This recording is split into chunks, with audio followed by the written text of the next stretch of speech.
Tegea kiasi. Ushaijiuliza mbona huwa una sneeze? Ama ulidhani ni mapua yako ina misbehave?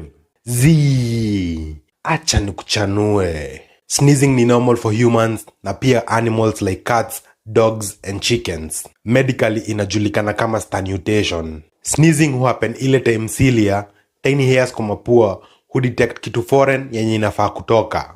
Cilia zikisikia kuna kitu kwa mapua, zinatumanga signal through the trigeminal cranial nerve hadi kwa brain. Hii signal hufanya ufunge macho, mapua na throat ndio kujaza pressure kwa chest. Chest muscles husukuma lungs na hewa, saliva na mucus hutoka kwa mapua na mdomo at around 160 km/h. About 100,000 microorganisms hukuwa released. In the 6th century, Pope Gregory akadecree all Christians waseme God bless you mse akisneeze.